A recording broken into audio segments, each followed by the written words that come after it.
Hello बच्चों, एक बार फिर मैं आलोक कुमार आप सभी का आलोक फिजिक्स क्लास में स्वागत करता हूं।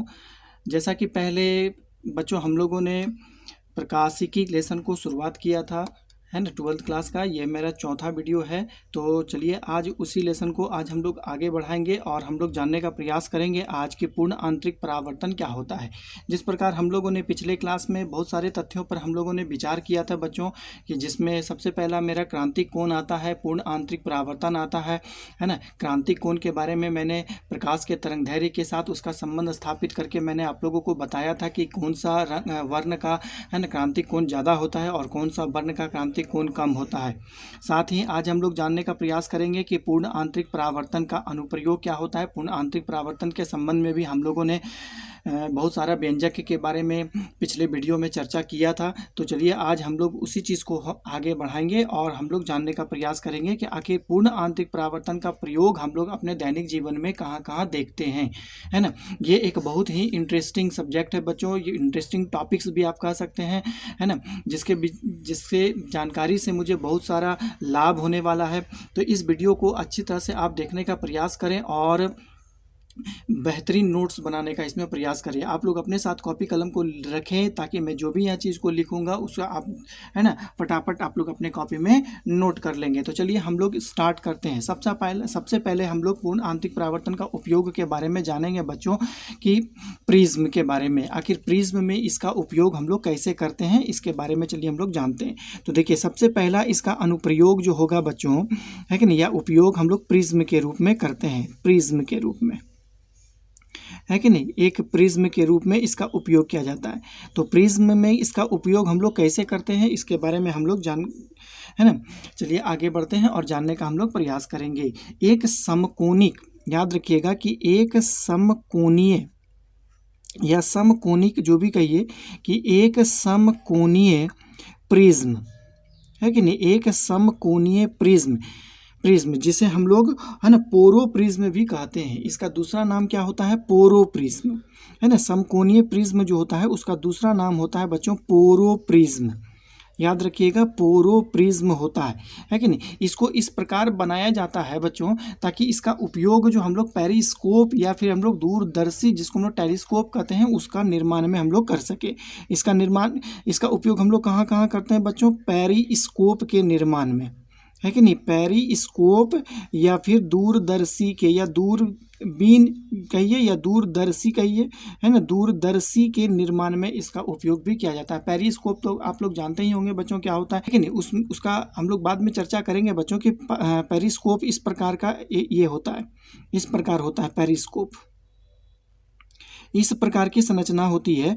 यहाँ पर एक मतलब दर्पण या फिर प्रिज्म जो भी कहिए, यहाँ पर एक लगा रहता है, एक प्रिज्म यहाँ पे लगा रहता है। जब प्रकाश की किरणें जब इसमें आपतित होती है तो ये परावर्तन होने के बाद इधर चले जाती है। इसका मतलब है कि कोई भी वस्तु को यदि हम यहाँ पे रखेंगे तो यहाँ से हम उसको देख सकते हैं। तो ये पेरिस्कोप होता है। और दूरदर्शी के बारे में तो आप लोग जानते हैं कि दूर के वस्तु को देखने के लिए इसका उपयोग किया जाता है कि नहीं।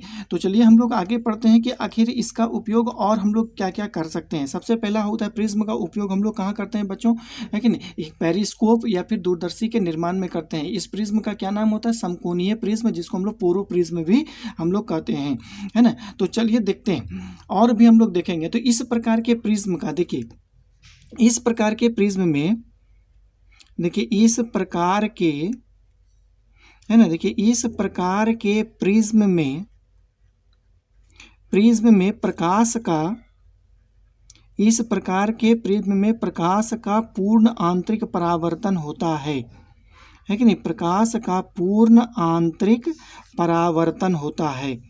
आप लोग यहाँ पर अभी मैंने जो फोटो बनाया था उसमें भी देख सकते हैं, मतलब यहाँ पर भी एक प्रिज्म को आप रख दीजिए, तो यहाँ पर जब प्रकाश की किरणें, है ना, जब इसके क्रांतिक कोण से अधिक कोण पर आपतित होती है तो यह प्रकाश का क्या करता है, परावर्तन कर देता है, मतलब उसी दिशा में, है ना, उसी माध्यम में उसको मोड़ देता है ना। तो इसको हम लोग यहाँ पर भी प्रकाश का पूर्ण आंतरिक परावर्तन होता है, पुनः यहाँ पर भी प्रकाश का पूर्ण आंतरिक परावर्तन होता है। इसका मतलब है कि इस घटना का उपयोग करके हम लोग इस प्रकार के पेरिस्कोप का निर्माण करते हैं, साथ ही दूरदर्शी का भी हम लोग निर्माण करते हैं।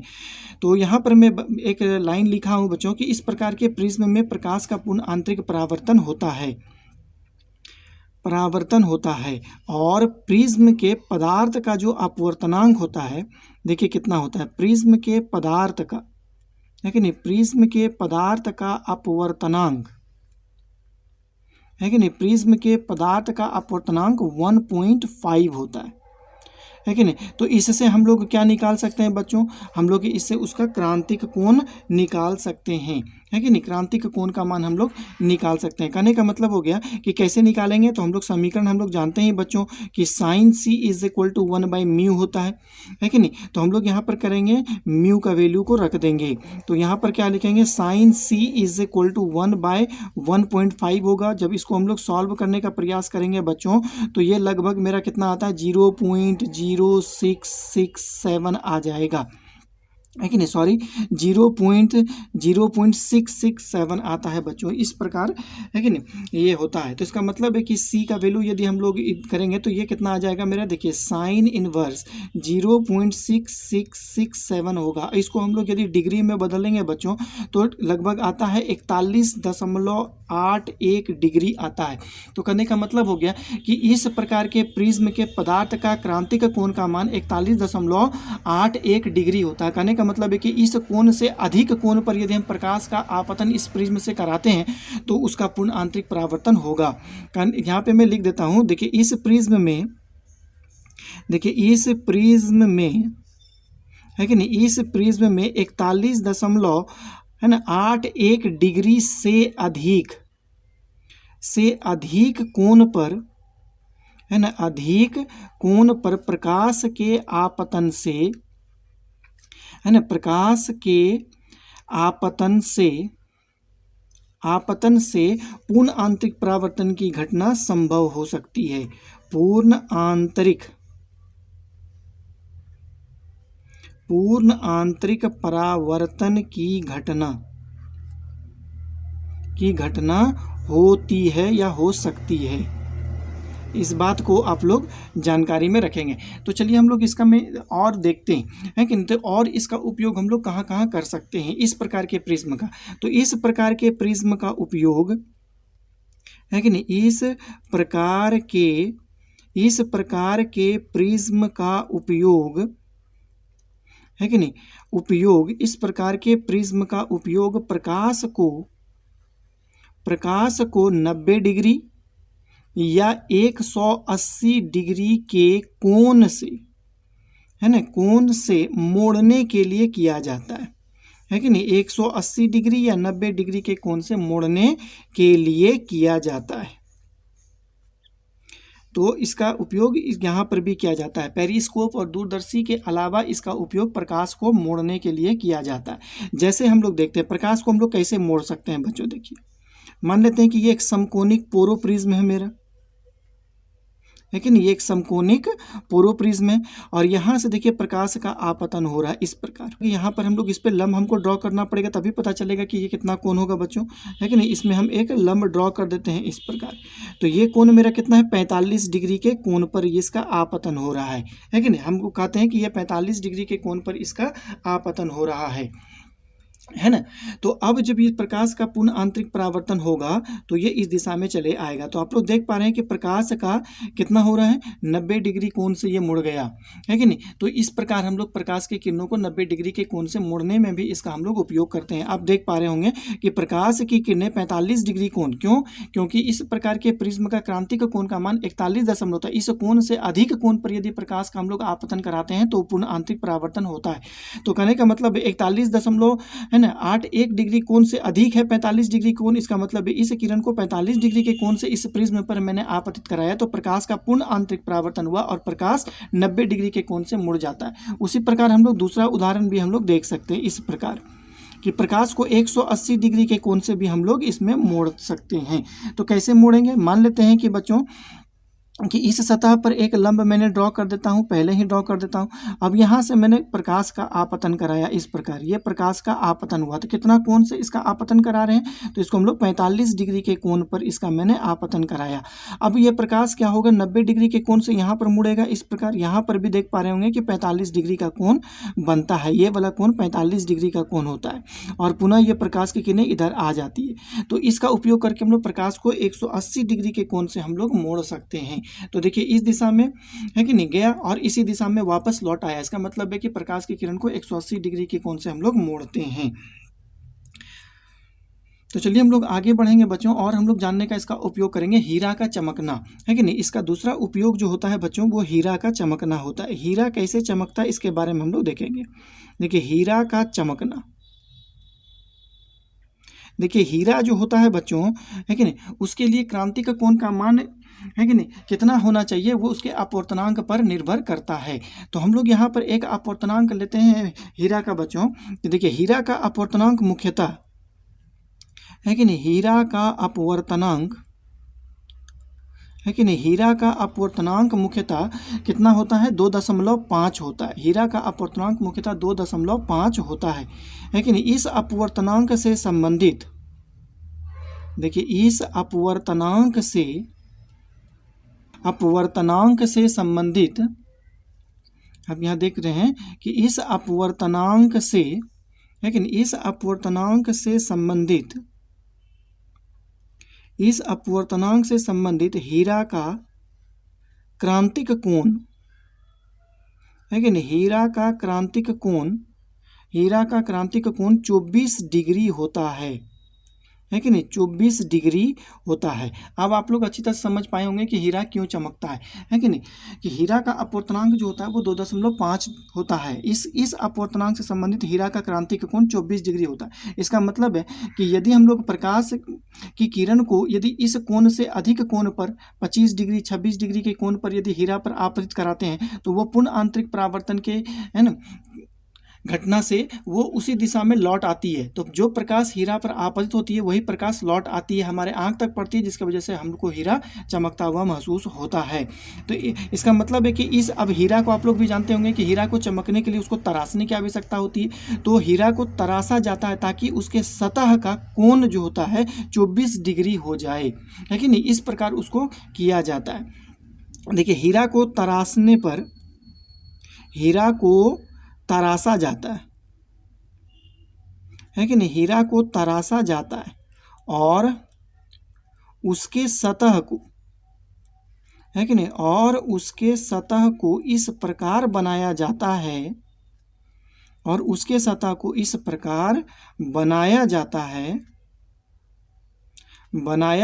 है ताकि प्रकाश, है कि नहीं, ताकि प्रकाश 24 डिग्री से अधिक, है कि नहीं, ताकि प्रकाश 24 डिग्री से अधिक कोण पर आपतित हो सके, है कि नहीं, आपतित हो सके। इस स्थिति में, है कि नहीं, इस स्थिति में हीरा से प्रकाश का, है ना, इस स्थिति में हीरा से प्रकाश का पूर्ण आंतरिक परावर्तन होता है,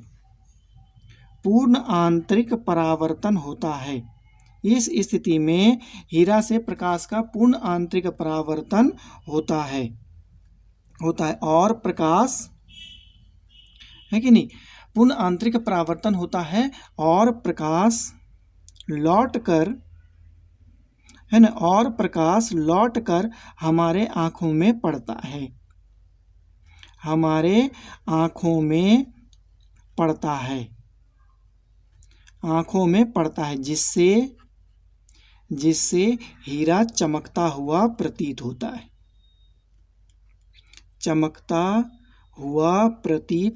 है, है कि नहीं, चमकता हुआ प्रतीत होता है बच्चों। तो हीरा इसी प्रकार चमकता है, उसके सतह को तराशा जाता है, इस प्रकार तराशा जाता है ताकि उसमें प्रकाश जो है 24 डिग्री के अधिक कोण पर उसमें आपतित हो, और इस स्थिति में वहाँ पर प्रकाश का पूर्ण आंतरिक परावर्तन होता है और प्रकाश परावर्तित होकर हमारे आँखों में पड़ती है और वो चमकता हुआ महसूस होता है। तो इस प्रकार हीरा चमकती है। तो चलिए हम लोग आगे बढ़ेंगे और हम लोग जानने का प्रयास करेंगे बच्चों कि और इससे संबंधित क्या क्या घटनाएं होती है।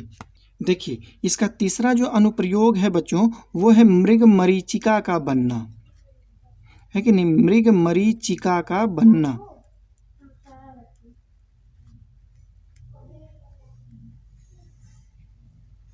इसका तीसरा अनुप्रयोग होता है बच्चों कि मृग मरीचिका का बनना, है कि नहीं। आखिर मृग मरीचिका होता क्या है, तो आप लोग इसके बारे में पहले जान लें कि मृग मरीचिका होता है क्या। कभी कभी देखिएगा कि रेगिस्तान में जब कोई यात्री, है कि नहीं, मतलब यात्रा करते हैं और वो काफ़ी जब थक जाते हैं तो उसे पानी प्यास लगता है बच्चों, उसे प्यास काफ़ी लग जाती है। तो वो जब आगे की ओर जब देखते हैं दूर में तो उसे प्रतीत होता है कि कहीं तालाब मौजूद है या पानी उसे दिखाई पड़ती है। जब वो वहाँ पर जाते हैं तो तालाब उससे उतने ही आगे और अधिक दूरी पर उसे दिखाई पड़ती है। इस प्रकार वो निरंतर तालाब की ओर आगे बढ़ते जाते हैं लेकिन उसे पानी नहीं मिल पाता। इस प्रकार यात्री को एक भ्रम उत्पन्न हो जाता है कि आगे पानी है, मौजूद है।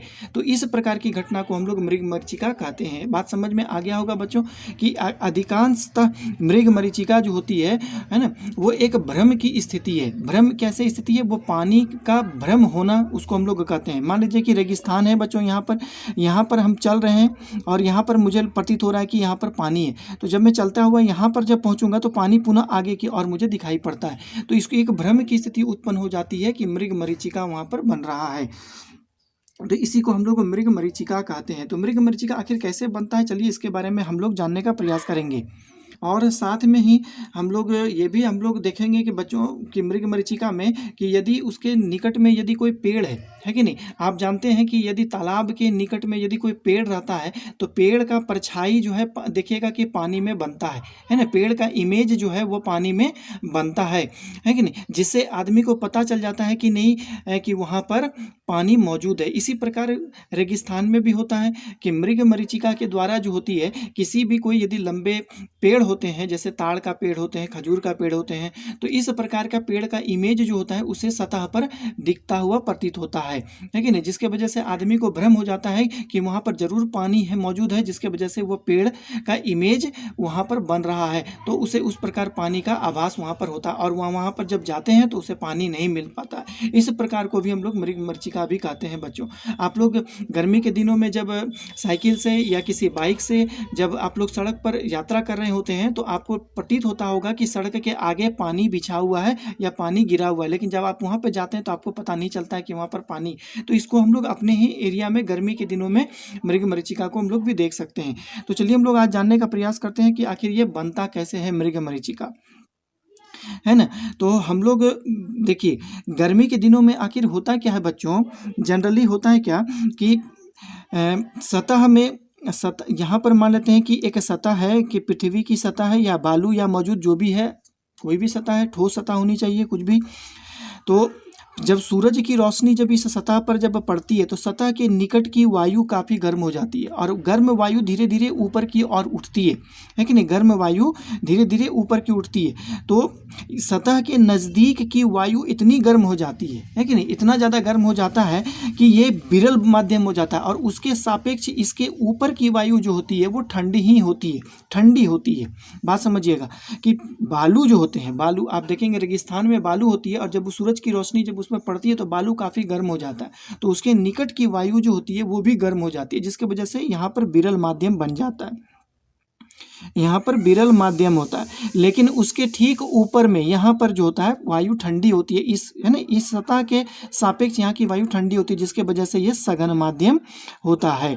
अब मान लेते हैं कि बच्चों यहाँ पर कोई एक मेरा पेड़ खड़ा है, इस प्रकार यहाँ पर क्या है, एक पेड़, यहाँ पर मेरा एक पेड़ खड़ा है बच्चों, इस प्रकार है कि नहीं, ये एक पेड़ है। तो ऊपर में सघन माध्यम है। अब इस पेड़ से क्या होगी, प्रकाश की किरणें इस सतह पर आएगी और सतह से जो होती है वो टकरा करके मतलब पूर्ण आंतरिक परावर्तन हो करके यहाँ पर पड़ती है कि नहीं। मान लेते हैं कि मेरा स्थान यहाँ पर है, मैं यहाँ पर खड़ा हूँ, यहाँ पर मैं खड़ा हूँ, मेरा आँख यहाँ पर है कि नहीं, मैं ये हूँ। और तब हम पेड़ को कैसे देखेंगे? पेड़ को हम लोग मुड़ा हुआ प्रतीत नहीं पाते हैं। हम लोगों को पेड़ को देखने के लिए इस रेखा को हम लोग को पीछे की ओर हम लोगों को ले जाना पड़ता है। तो इमेज मेरा यहाँ पर बनता है इस प्रकार, ये इमेज मेरा यहाँ पर बनेगा बच्चों। तो इस आदमी को बच्चों पेड़ का उल्टा प्रतिबिंब यहाँ पर दिखेगा, है ना। तो जिसके वजह से इस आदमी को यहाँ पर पानी होने का आभास होता है। तो इसी घटना को हम लोग यहाँ पर मृग मरीचिका हम लोग कहते हैं बच्चों। तो इसके बारे में हमें कुछ थोड़ा सा लिख देता हूँ बच्चों कि देखिए, है कि नहीं, देखिए मरुस्थल या रेगिस्तान में, है कि नहीं, देखिए रेगिस्तान में, है ना, रेगिस्तान में देखिए सतह के, है कि नहीं, सतह के नज़दीक वायु, है ना, गर्म होती है तथा ऊपर उठने पर, है ना, तथा ऊपर उठने पर वायु ठंडी होती जाती है ना, होती जाती है ना। रेगिस्तान में सतह के नज़दीक वायु गर्म होती है तथा ऊपर उठने पर वायु ठंडी होती जाती है, जिससे, है ना, जिससे सतह के नज़दीक, है कि नहीं, जिसे सतह के नज़दीक विरल तथा ऊपर सघन माध्यम बनता है, ऊपर सघन माध्यम बनता है। कोई ऊंचा पेड़, है ना, कोई ऊंचा पेड़ का अग्र सिरा, है कि नहीं, कोई ऊंचा पेड़ का अग्र सिरा सघन माध्यम में होता है कि नहीं, सघन माध्यम में मतलब ऊपर की ओर होता है। आप देख पा रहे हैं ऊपर की ओर होगा तो ये सतह से कुछ अधिक ऊंचाई पर होगा, जिसके वजह से ये सघन माध्यम में रहता हुआ प्रतीत होता है ना। कोई ऊंचा पेड़ का अग्र सिरा सघन माध्यम में होता है, सघन माध्यम में होता है। जब प्रकाश की किरण, है कि नहीं, जब प्रकाश की किरण इस अग्र माध्यम से या अग्र से, है ना, अग्र पेड़ के अग्र भाग, है कि नहीं, या अग्र भाग से चलकर, अग्र माध्यम से या अग्र भाग से चलकर पृथ्वी की सतह से, है कि नहीं, पृथ्वी की सतह से टकराता है, पृथ्वी की सतह से, है ना, पृथ्वी की सतह से टकराता है तो प्रकाश का पूर्ण आंतरिक परावर्तन होता है। तो प्रकाश का पूर्ण आंतरिक परावर्तन होता है, आंतरिक परावर्तन होता है, जिससे, है कि नहीं, परावर्तन होता है जिससे, है कि नहीं, पूर्ण आंतरिक परावर्तन होता है जिससे प्रकाश उसी माध्यम में या उसी दिशा में लौट जाती है कि नहीं, उसी दिशा में लौट जाती है। किसी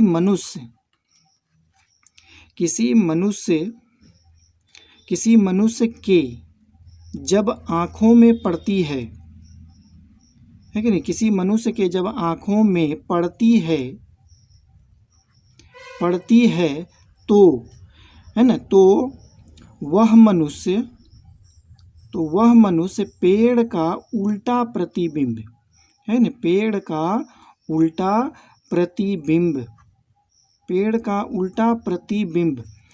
है ना, सतह पर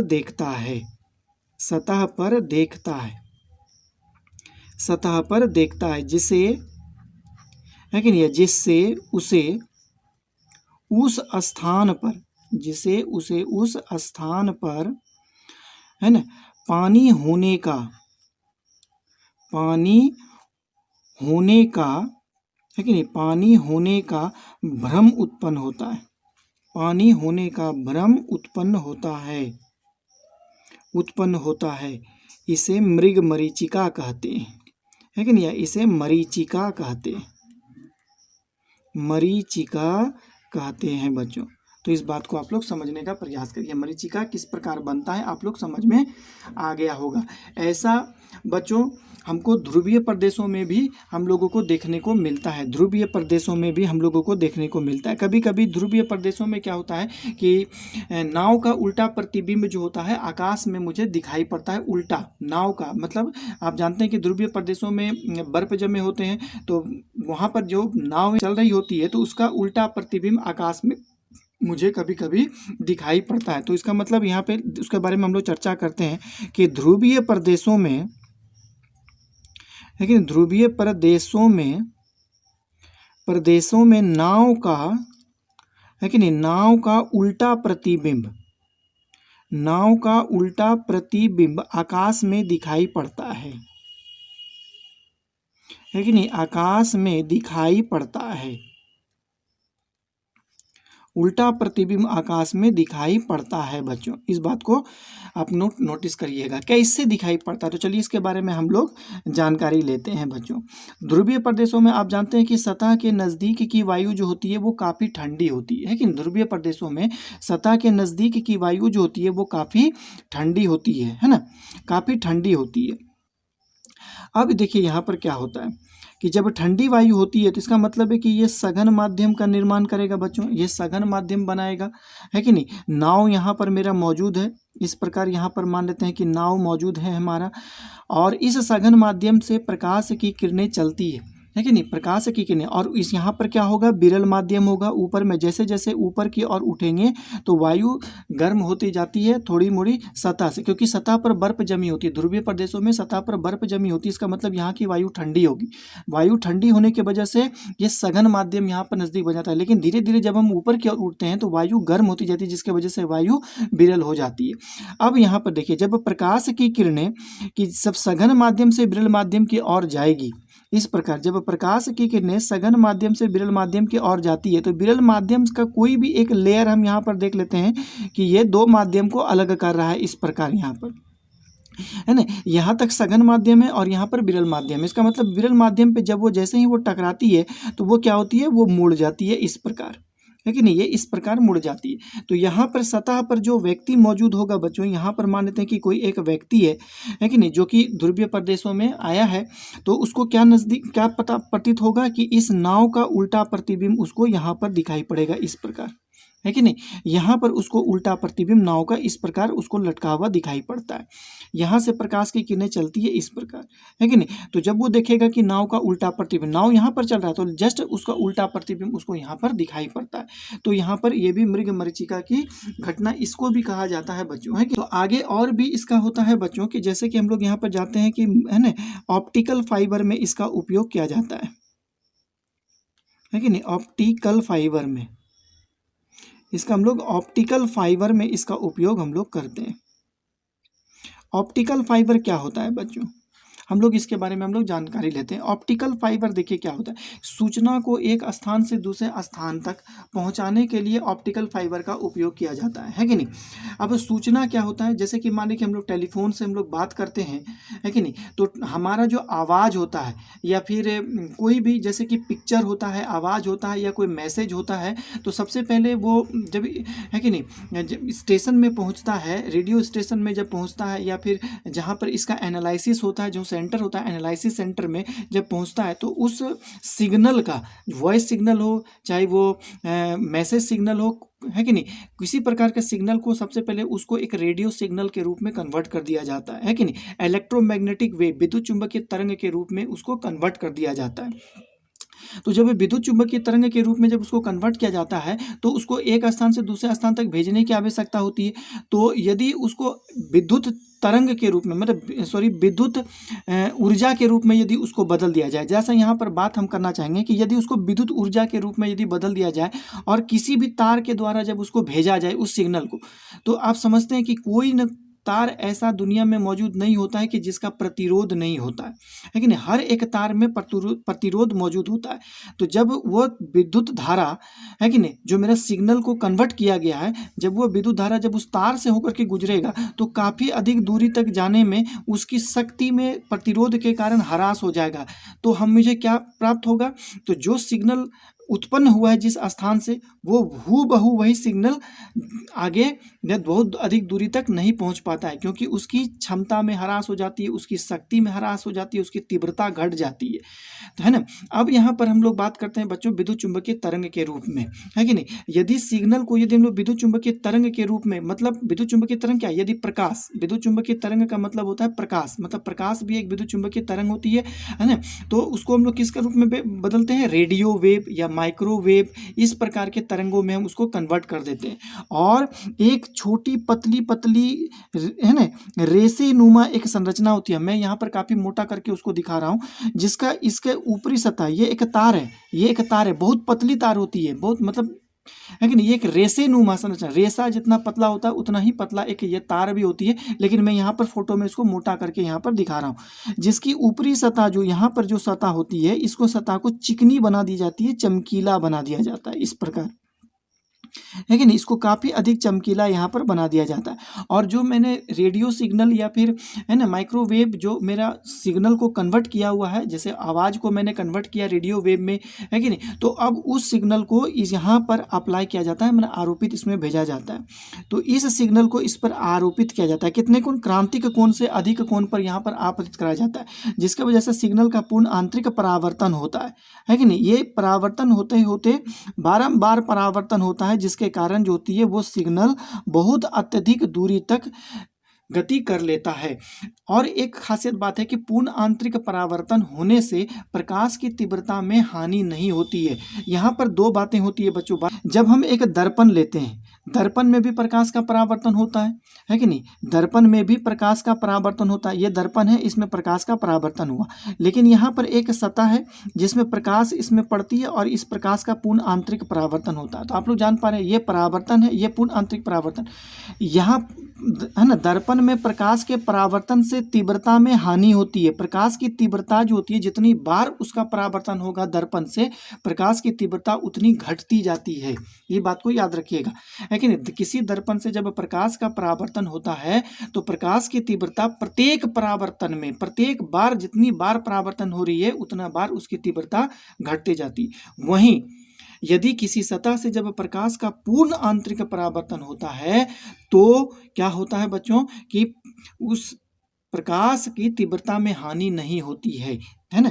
0.5% भी उसकी तीव्रता में हानि नहीं होती है। मतलब जैसा प्रकाश वास्तविक में था, है ना, परावर्तन के बाद भी मुझे वैसा ही प्रकाश प्राप्त होता है, उसकी तीव्रता में हानि नहीं होती है। तो है ना, तो प्रकाश का परावर्तन और पूर्ण आंतरिक परावर्तन में ये अंतर होता है। तो इसी प्रकार यहाँ पर जब हम ऑप्टिकल फाइबर में जब हम है ना सिग्नल को, है कि नहीं, जो विद्युत चुंबकीय तरंग के रूप में कन्वर्ट करके इस ऑप्टिकल फाइबर के अंदर जो परावर्तन होने के लिए, पूर्ण आंतरिक परावर्तन होने के लिए जब छोड़ दिया गया लंबी दूरी करने के लिए, तो प्रत्येक परावर्तन में इसकी तीव्रता में कोई हानि नहीं होती है। तो इसका मतलब है कि यह प्रकाश कई लाखों किलोमीटर की दूरी क्यों न तय कर ले, प्रकाश की तीव्रता वही रहती है।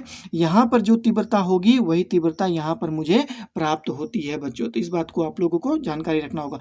तो ये अच्छा उपाय है ऑप्टिकल फाइबर के द्वारा सूचना को एक स्थान से दूसरे स्थान तक संचारित करने के लिए।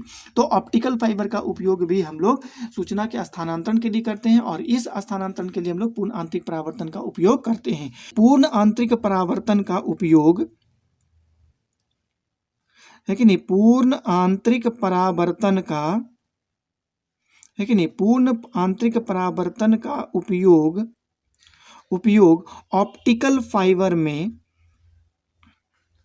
है कि नहीं, ऑप्टिकल फाइबर में पूर्ण आंतरिक परावर्तन का उपयोग ऑप्टिकल फाइबर में, है कि नहीं, संचार के क्षेत्र में, ऑप्टिकल फाइबर में संचार के क्षेत्र में, है कि नहीं, संचार के क्षेत्र में सूचना को, है कि नहीं, सूचना को, है ना, अत्यधिक दूरी तक, है कि नहीं, सूचना को अत्यधिक दूरी तक, है ना, दूरी तक स्थानांतरित करने के लिए किया जाता है। अत्यधिक दूरी तक स्थानांतरित करने के लिए किया जाता है। इस बात को आप लोग जानिए। पूर्ण आंतरिक परावर्तन का उपयोग ऑप्टिकल फाइबर में सूचना के क्षेत्र में है कि नहीं, संचार के क्षेत्र में सूचना को अत्यधिक दूरी तक स्थानांतरित करने में किया जाता है। इसके बारे में आप लोग समझ गए होंगे बच्चों, है कि नहीं, कैसे किया जाता है। क्योंकि जो हम लोग मोबाइल, टेलीफोन, जो भी तरह का उपयोग करते हैं, है ना, सबसे पहले उस जो भी आवाज़ है या फिर दृश्य, यदि कोई इमेज है या यदि टेक्स्ट, यदि कोई मैसेज है हमारा, तो उस मैसेज को पहले किस में कन्वर्ट किया जाता है ना, विद्युत चुंबकीय तरंग के रूप में। तो इसमें हम लोग किसका उपयोग करते हैं, माइक्रोवेव या फिर रेडियो वेव का हम लोग उपयोग करते हैं। उसको मिक्स कर दिया जाता है, मिला दिया जाता है, और उस सिग्नल को, है ना, किसमें, ऑप्टिकल फाइबर, जो पतले पतले तंतुनुमा एक संरचना होता है, उसमें डाल दिया जाता है।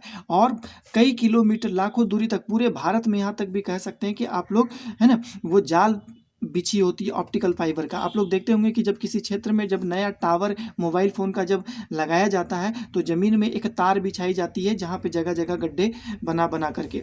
तो वो गड्ढे क्या बनाया था, वो ऑप्टिकल फाइबर का तार बिछाया जाता है अंदर में। तो वो ऑप्टिकल फाइबर सूचना को स्थानांतरित करने का काम करता है बच्चों। तो ये बात आप लोगों को समझ में आ गया होगा। तो है ना, हम लोग पूर्ण आंतरिक परावर्तन का यहाँ पर 4-5 अनुप्रयोग हम लोग देखे बच्चों। और भी हमारे दैनिक जीवन में बहुत सारा अनुप्रयोग होता है। तो चलिए हम लोग आगे बढ़ते हैं बच्चों, और लेसन को हम लोग आगे बढ़ाएंगे, और हम लोग जानने का प्रयास करेंगे, है ना, कि गोलीय अपवर्तक सतह क्या होता है, उसके बारे में हम लोग जानने का प्रयास करेंगे। तो चलिए हम लोग एक नया टॉपिक हम लोग स्टार्ट करते हैं बच्चों, जिसका नाम है गोलीय अपवर्तक सतह। ये गोलीय अपवर्तक सतह क्या होता है, हम लोग यहाँ पर देखेंगे कि गोलीय अपवर्तक सतह क्या होता है। गोलीय अपवर्तक सतह, जिसको हम लोग स्फेरिकल रिफ्रैक्टिंग सरफेस भी हम लोग कहते हैं। Spherical refracting surface, refracting surface, है कि नहीं। ये कोई लेंस नहीं है बच्चों, ये एक सतह है कि नहीं, गोलीय अपवर्तक सतह। सबसे पहले हम लोग जानेंगे कि गोलीय अपवर्तक सतह कहते किसे हैं, है कि नहीं। तो देखिए, गोलीय अपवर्तक सतह, है कि नहीं, गोलीय अपवर्तक सतह, है कि नहीं, गोलीय अपवर्तक सतह, है कि नहीं, किसी गोलीय सतह का, किसी गोलीय सतह का एक भाग होता है, किसी गोलीय सतह का एक भाग होता है कि नहीं, गोलीय सतह का एक भाग होता है। गोलीय अपवर्तक सतह किसी गोलीय सतह का एक भाग होता है कि नहीं। अपवर्तक सतह मतलब पारदर्शी, आप कह सकते हैं कि गोलीय पारदर्शी, भी यहाँ पे शब्द को जोड़ देते हैं कि गोलीय पारदर्शी सतह का एक भाग होता है कि नहीं। तो आप लोग देखते होंगे बच्चों, किसी प्रकार, है ना, कि मान लेते हैं कि जैसे कि कांच का एक गोला है कि नहीं, छोटा जैसा आप ले लीजिए कांच का एक गोला, तो आगे सतह पारदर्शी होना चाहिए। वो कांच का एक गोला जो होता है वो एक पारदर्शी होना चाहिए, है कि नहीं। या आप ऐसे भी कह सकते हैं कि ठोस भी हो सकता है, चलेगा, कोई दिक्कत नहीं है। एक गोला ले लेते हैं बच्चों इस प्रकार, है कि नहीं, गोला ले लेते हैं, और ये क्या है, पूरा ये इसके अंदर कांच भरा हुआ है, मतलब ये ठोस है, खोखला नहीं है, ठोस है। ये पारदर्शी है, मतलब इधर से इधर देखा जा सकता है इसमें। तो इसको यदि हम लोग भाग से काट देते हैं इस प्रकार, तो ये जो हमको सतह जो प्राप्त होता है, इसको हम लोग गोलीय अपवर्तक सतह कहते हैं, क्योंकि ये ठोस है और ये काफ़ी बड़ा होता है कि नहीं। तो हम लोग उसी को कहते हैं कि गोलीय अपवर्तक सतह क्या होता है, कि एक गोलीय पारदर्शी सतह का एक क्या होता है, एक भाग होता है कि नहीं। तो इसको हम लोग गोलीय अपवर्तक सतह कहते हैं बच्चों। तो इसमें दो भाग होगा, अंदर क्या सघन माध्यम होगा और बाहर में विरल माध्यम। आप देख पा रहे हैं कि यहाँ पर विरल माध्यम है, यहाँ हवा है, और यहाँ पर सघन माध्यम होता है। तो इस प्रकार जो होती है, तो हम लोग इसके सघनता और विरलता के आधार पर जो होती है, हम लोग इसको दो भागों में हम लोग बांट सकते हैं। तो देखिए, गोलीय अपवर्तक सतह दो प्रकार के होते हैं। देखिए, गोलीय अपवर्तक सतह दो प्रकार के होते हैं। गोलीय अपवर्तक सतह दो प्रकार के होते हैं, दो प्रकार के होते हैं। कौन कौन होते हैं बच्चों, वही चीज़, पहला नंबर में उत्तल अपवर्तक सतह या उत्तल गोलीय अपवर्तक सतह, है कि नहीं, उत्तल गोलीय अपवर्तक सतह, अपवर्तक सतह, और दूसरा को हम लोग कहते हैं अवतल गोलीय अपवर्तक सतह, है कि नहीं, अवतल गोलीय अपवर्तक सतह। अब दोनों का हम लोग डिफिनेशन देंगे कि गोलीय अपवर्तक उत्तल गोलीय अपवर्तक सतह क्या होता है। जैसे यहाँ पे देखिए उत्तल गोलीय अपवर्तक सतह क्या होगा, है कि नहीं, उत्तल गोलीय अपवर्तक सतह क्या होगा। तो इसका डिफाइन आप लोग कर सकते हैं बच्चों। तो उत्तल का मतलब इस प्रकार हो गया, ये एक देख पा रहे हैं इस प्रकार, है कि नहीं, ये क्या हो गया उत्तल, है कि नहीं, गोलीय अपवर्तक सतह। ये एक अपवर्तक सतह का छोटा सा भाग होगा, और यहाँ पर ये सघन माध्यम है कि नहीं, ये एक सघन माध्यम है क्योंकि ये पूरा ठोस है और बाहर में विरल माध्यम है। तो इसका मतलब है, इसको यदि हम डिफाइन करेंगे तो इस प्रकार कहेंगे कि उत्तल गोलीय अपवर्तक सतह, है कि नहीं, एक गोलीय अपवर्तक सतह का वैसा भाग होता है जिसका अपवर्तक सतह विरल माध्यम की ओर उठा हुआ हो। आप देख पा रहे हैं विरल माध्यम की ओर उठा होता है, तो उसको हम लोग क्या कहते हैं, उसको हम लोग कहते हैं गोलीय अपवर्तक सतह या उत्तल, है ना, गोलीय अपवर्तक सतह। देखिए वैसा अपवर्तक सतह, है ना, वैसा अपवर्तक सतह, वैसा अपवर्तक सतह जिसका, है कि नहीं, वैसा अपवर्तक सतह जिसका अपवर्तक सतह, जिसका अपवर्तक सतह विरल माध्यम की ओर से, है कि नहीं, जिसका अपवर्तक सतह विरल माध्यम की ओर से, है कि नहीं, जिसका अपवर्तक सतह विरल माध्यम की ओर से क्या हो, उत्तल हो, विरल माध्यम की ओर से उत्तल हो, उसे उत्तल अपवर्तक सतह कहते हैं, उसे उत्तल अपवर्तक सतह कहते हैं, है ना, उसे उत्तल अपवर्तक सतह कहते हैं बच्चों। तो ये बहुत आसान डेफिनेशन है कि वैसा अपवर्तक सतह, है कि नहीं, जिसका अपवर्तक सतह, है ना, विरल माध्यम की ओर से क्या हो, उत्तल हो। आप लोग देख पर विरल माध्यम की ओर से जब आप देखिएगा तो ये आपको उठा हुआ प्रतीत होगा, मतलब उत्तल की ओर तरह दिखेगा, तो इसको हम लोग उत्तल अपवर्तक सतह कहते हैं। तो हम लोग दूसरा डेफिनेशन इसी प्रकार हम लोग देंगे बच्चों। दूसरा नंबर में क्या, अवतल, अवतल गोलीय अपवर्तक सतह, है कि नहीं, अवतल गोलीय अपवर्तक सतह। तो इसका डिफिनेशन भी देना बहुत आसान है। तो इसका मैं पहले फोटो को बना देता हूँ। इसका फोटो इस प्रकार बनेगा, है। तो इसका डिफिनेशन देख पा रहे हैं कि ये इधर सघन माध्यम होगा क्योंकि ये ठोस होता है, और यहाँ पर विरल माध्यम होगा बच्चों, है कि नहीं। तो वैसा अपवर्तक सतह जिसका अपवर्तक सतह विरल माध्यम की ओर अवतल हो या धसा हुआ हो, आप लोग ऐसे भी कह सकते हैं। तो देखिए वैसा अपवर्तक सतह, है कि नहीं, वैसा अपवर्तक सतह, सतह जिसका, वैसा अपवर्तक सतह जिसका अपवर्तक सतह, है कि नहीं, जिसका अपवर्तक सतह विरल माध्यम की ओर से अवतल हो,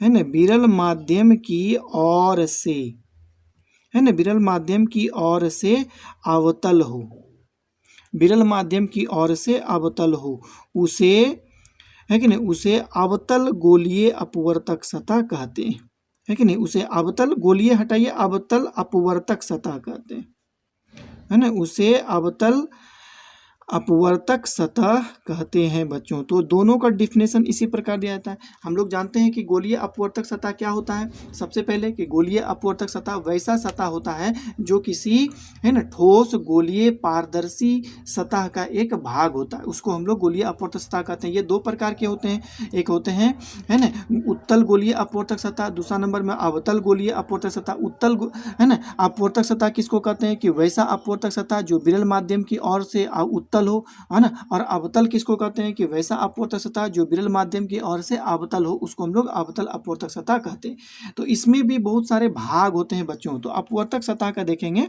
भाग क्या क्या होते हैं। अपवर्तक सतह के विभिन्न भाग कौन कौन से होते हैं, है कि नहीं, अपवर्तक सतह के भाग,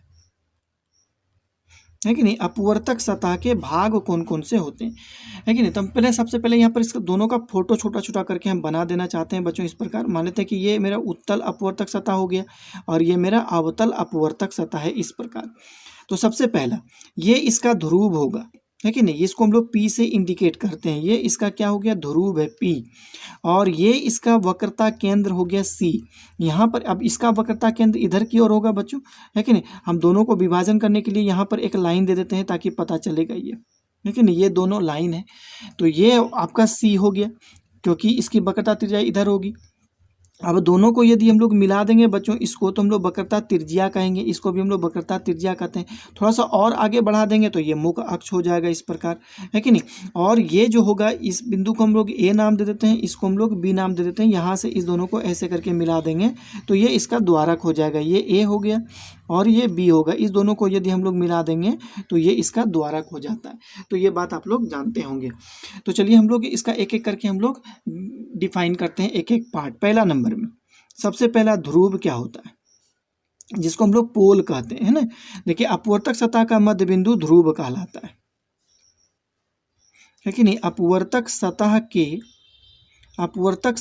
मध्य बिंदु को, है ना, अपवर्तक सतह के मध्य बिंदु को ध्रुव कहते हैं, है ना। अपवर्तक सतह के मध्य बिंदु को ध्रुव कहते हैं। इसे P से सूचित किया जाता है कि नहीं। इसे P से सूचित किया जाता है,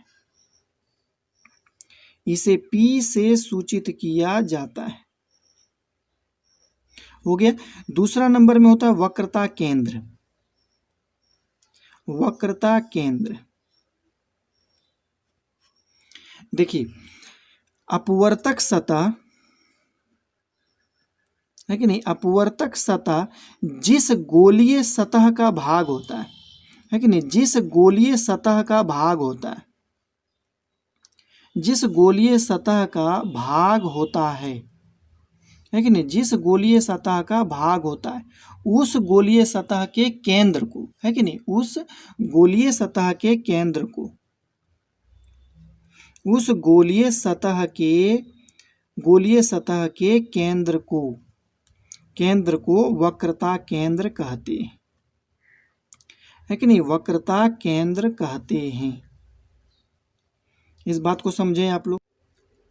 मैं एक जल्दी से फोटो बना देता हूँ बच्चों इसमें, उसके बाद आप लोग अच्छा से समझ पाएंगे इसको।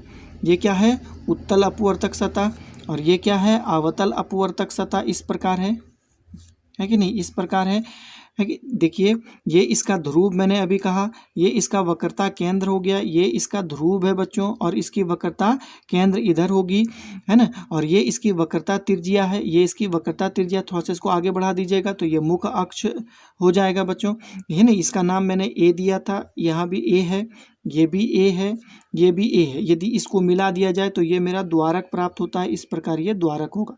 तो नेक्स्ट में हम लोग डिफिनेशन जो यहाँ पे देखने वाले थे तीसरा नंबर में, जिसको हम लोग क्या कहें, वक्रता त्रिज्या, है कि नहीं। तो वक्रता त्रिज्या क्या होता है, हम लोग चलिए इसको डिफाइन करते हैं। तो इसका डिफिनेशन आप लोग दो तरह से भी दे सकते हैं। देखिए, वक्रता केंद्र से ध्रुव के बीच की दूरी, है कि नहीं, वक्रता केंद्र से ध्रुव के बीच की दूरी, है, वक्रता केंद्र से ध्रुव के बीच की दूरी को वक्रता त्रिज्या कहा जाता है कि नहीं, वक्रता त्रिज्या कहा जाता है, वक्रता त्रिज्या कहा जाता है। इसे R से सूचित करते हैं, है कि नहीं, इसे R से सूचित करते हैं, इसे R से सूचित करते हैं। तो चलिए हम लोग आगे बढ़ेंगे। देखिए, मुख अक्ष किसको कहेंगे, मुख अक्ष किसको कहेंगे बच्चों, तो वक्रता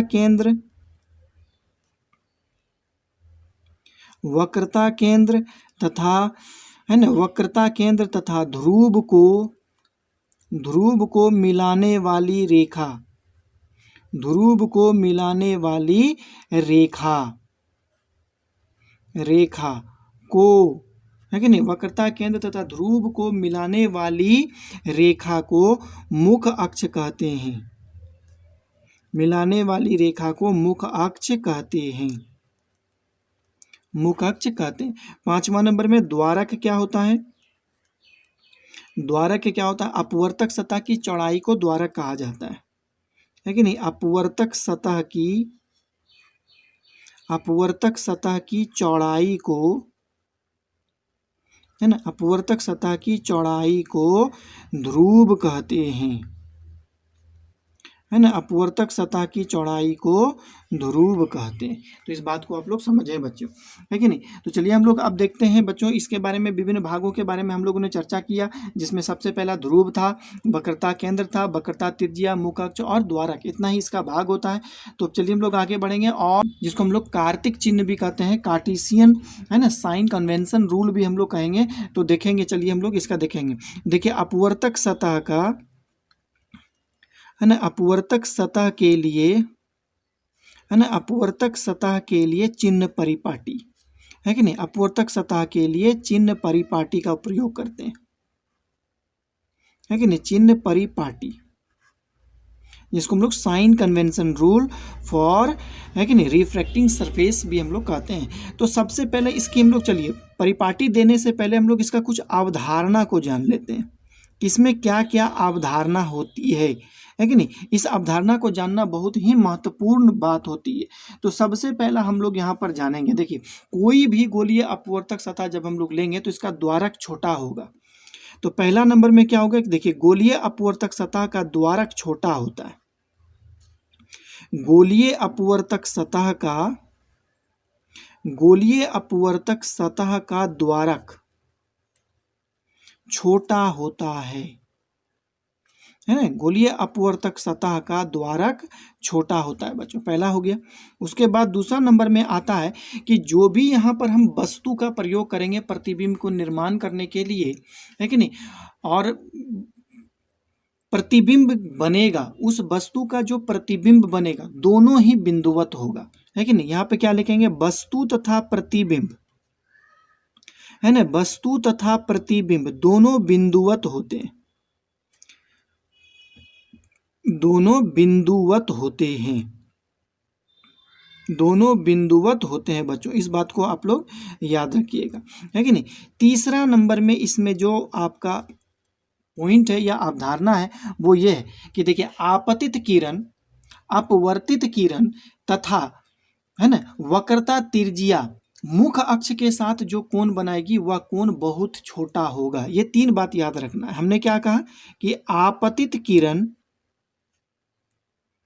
आपतित किरण, अपवर्तित किरण, आपतित किरण, अपवर्तित किरण तथा, है ना, वक्रता त्रिज्या, तथा वक्रता त्रिज्या मुख अक्ष के साथ अल्प कोण बनाता है कि नहीं, मुख अक्ष के साथ अल्प कोण बनाता है, मतलब बहुत छोटा कोण बनाता है कि नहीं, अल्प कोण बनाता है। तो ये तीन अवधारणाएं हैं जिसको आप लोगों को जानना है। पहला अवधारणा क्या है कि कोई भी गोलीय जब अपवर्तक सतह हम लोग लेंगे तो उसका द्वारक बहुत छोटा होगा। दूसरा क्या होता है कि वस्तु तथा प्रतिबिंब दोनों बिंदुवत होंगे। तीसरा नंबर में क्या होगा, आपतित किरण, अपवर्तित किरण तथा वक्रता त्रिज्या मुख अक्ष के साथ अल्प कोण मतलब छोटा कोण बनाएगा। ये बात आप लोग समझ में आ गया। तो अब देखिए इसका चिन्ह परिपाटी का हम लोग बात करते हैं, इसका चिन्ह परिपाटी, है कि नहीं, चिन्ह परिपाटी के हम लोग बारे में बात करते हैं। देखिए कोई भी दूरी जब हम लोग यहाँ से मेजर करेंगे, बात याद रखिएगा, कोई भी दूरी जब हम लोग यहाँ पर मेजर करेंगे सारी दूरी को ध्रुव से मापेंगे। देखिए सभी दूरी को ध्रुव से मापा जाता है, सभी दूरियां ध्रुव से मापी जाती है ना, सभी दूरियां ध्रुव से मापी जाती है, सभी दूरियां ध्रुव से मापी जाती है। ये बात हो गया। दूसरा नंबर में जो बात होती है, आपतित प्रकाश की दिशा में ली गई दूरी धनात्मक होती है ना, आपतित प्रकाश की दिशा में, आपतित प्रकाश की दिशा में ली गई दूरी, आपतित प्रकाश की दिशा में ली गई दूरी धनात्मक, है ना, होती है, धनात्मक होती है। और तीसरा नंबर में, है ना, आपतित प्रकाश के विपरीत दिशा में, आपतित प्रकाश के विपरीत, है कि नहीं, आपतित प्रकाश के विपरीत दिशा में, आपतित प्रकाश के विपरीत दिशा में ली गई दूरी, है ना, ली गई दूरी ऋणात्मक होती है, ली गई दूरी ऋणात्मक होती है। तो ये 3 अवधारणाएं और 3 चिन्ह परिपाटी का नियम आपके पास मौजूद है बच्चों, है कि नहीं। तो अब हम लोग देखेंगे बच्चों कि इसमें किस प्रकार जो है ना, कि गोलीय अपवर्तक सतह के लिए जो हम लोग सूत्र प्राप्त करेंगे, है कि नहीं। हम लोगों का बेसिक प्रॉब्लम यहाँ पर क्या है कि गोलीय अपवर्तक सतह के लिए हम लोग सूत्र प्राप्त करना है कि नहीं। गोलीय अपवर्तक सतह के लिए सूत्र प्राप्त करते हैं, गोलीय अपवर्तक सतह के लिए हम लोग सूत्र प्राप्त करेंगे, फॉर्मूला हम लोग डिराइव करेंगे, है कि नहीं। तो इसमें जो होती है, पहला हम लोग लेकर के नेक्स्ट क्लास में, आज तो नहीं होगा बच्चों, नेक्स्ट क्लास में हम लोग इसको लेकर के चलेंगे। सबसे पहला हम लोग स्टार्ट करेंगे उत्तल, है कि नहीं, उत्तल अपवर्तक सतह के लिए। इसमें छोटा सा आइडिया मैं आप लोगों को दे देता हूं। उत्तल अपवर्तक सतह को लेकर के हम चलेंगे बच्चों, है कि नहीं। तो इसमें 2 कंडीशन होगा, है कि नहीं। 2 कंडीशन क्या क्या है मैं पहले बता देना हूं। पहला कंडीशन क्या होता है बच्चों कि वस्तु विरल माध्यम में हो, कि वस्तु विरल माध्यम में होगा, है कि नहीं। और दूसरा नंबर का जो कंडीशन होता है बच्चों कि वस्तु सघन माध्यम में होता है। ये 2 बातें हो गई। अब दोनों में 2-2 कंडीशन होता है, इस 2 में 2 कंडीशन और इस 2 में 2 कंडीशन। तो जब वस्तु विरल माध्यम होगा तो प्रतिबिंब होगा, तो प्रतिबिंब वास्तविक बनना चाहिए, वास्तविक प्रतिबिंब के लिए, और ये काल्पनिक प्रतिबिंब के लिए। यहाँ पर भी बस वास्तविक प्रतिबिंब के लिए और यहाँ पर काल्पनिक प्रतिबिंब के लिए। कहने का मतलब हो गया कि उत्तल अपवर्तक सतह के लिए जो मैंने सूत्र प्राप्त करना है वो 4 सूत्र प्राप्त होगा। एक तो हम लोग वस्तु को विरल माध्यम में रखेंगे, वस्तु जब विरल माध्यम में हो और वास्तविक प्रतिबिंब का निर्माण हो रहा है, वस्तु विरल माध्यम में हो और काल्पनिक प्रतिबिंब का निर्माण हो रहा है। अब दूसरा कंडीशन में वस्तु सघन माध्यम में हो और वास्तविक प्रतिबिंब का निर्माण हो रहा है, और वस्तु जब सघन माध्यम में हो और काल्पनिक प्रतिबिंब का निर्माण हो रहा है। इन 4 कंडीशन में हम लोगों को उत्तल अपवर्तक सतह के लिए सूत्र प्राप्त करना है बच्चों, है कि नहीं। तो इस चीज़ को हम लोग अब नेक्स्ट क्लास में देखेंगे बच्चों, है कि नहीं। बहुत ही अच्छा टॉपिक्स है। और हम लोग जैसे कि अपने जूनियर क्लासों में लेंस के बारे में हम लोग पढ़ा था, लेंस के बारे में हम लोगों को यहाँ पर भी पढ़ना है बच्चों, है ना। लेकिन एक अलग टॉपिक्स है जिसको हम लोग अपवर्तक सतह कहते हैं, गोलीय अपवर्तक सतह, ये एक अलग तरह का। उसके बाद मेरे पास आएगा, है कि नहीं, लेंस निर्माणकारी सूत्र। लेंस को निर्माण करने के लिए किस प्रकार का सूत्र का प्रयोग करना पड़ता है वो भी हम लोगों को यहाँ पर पढ़ना है कि नहीं। तो सबसे पहले हम लोग धीरे धीरे क्लास की और आगे बढ़ेंगे। उतना हड़बड़ी हम लोगों को नहीं है बच्चों, उतना, है ना, हम लोगों को हर चीज़ को कॉन्सेप्ट के साथ पढ़ते जाना है, कॉन्सेप्ट क्लियर करते हम लोगों को आगे बढ़ते जाना है बच्चों, है कि नहीं। आप लोग आज इस वीडियो को बढ़िया तरह से देखें बच्चों, है ना। और इसमें जो भी तरह की परेशानी आप लोगों को आती है तो आप लोग उस परेशानी को अपने कमेंट बॉक्स में लिख करके मेरे पास भेज दें, मैं तुरंत उसका समाधान करके आप लोगों तक मैं पहुंचा दूंगा, है ना। इसका एक सटीक नोट्स आप लोग बनाने का प्रयास करें बच्चों, है ना, ताकि ये नोट्स यदि आप लोगों के पास बना रहेगा तो वो भविष्य के लिए आप लोगों के पास बना रहेगा। कभी भी आप लोगों को यदि फिजिक्स में प्रॉब्लम होता है तो नोट्स को आप लोग रिवीजन करके देख सकते हैं, पढ़ सकते हैं, फिर समझ सकते हैं। तो ठीक है बच्चों, आप लोग इसी प्रकार आगे क्लास में बढ़ते रहें मेरे साथ इस वीडियो पर, है ना, रेगुलर देखें और तरह तरह की जानकारी आप लोग प्राप्त करें, है ना। आप लोग पूर्व दिनों की बातें हमेशा हंसते रहें, खेलते रहें बच्चों, मुस्कुराते रहें। इसी प्रकार मेरे वीडियो को देखते रहें, लाइक करते रहें। वैसे बच्चे जो हमारे आज इस चैनल में नए वीडियो को देख रहे हैं, पहला वीडियो को देख रहे हैं, तो उसका सबसे पहला काम होगा कि सबसे पहले वो चैनल को सब्सक्राइब करेंगे और बेल आइकन बटन को दबा देंगे, ताकि कोई भी वीडियो को जब मैं अपलोड करूँ तो सबसे पहला वीडियो आप ही तक पहुँच जाए। तो ठीक है बच्चों, मैं नेक्स्ट क्लास में आप लोगों के साथ एक नए टॉपिक्स के साथ उपस्थित रहूँगा। तब तक के लिए मुझे विदा दें, है ना। आप लोगों ने जो वीडियो को देखा बच्चों, उसके लिए आप लोगों का बहुत बहुत धन्यवाद। Lots of thanks. जय हिंद।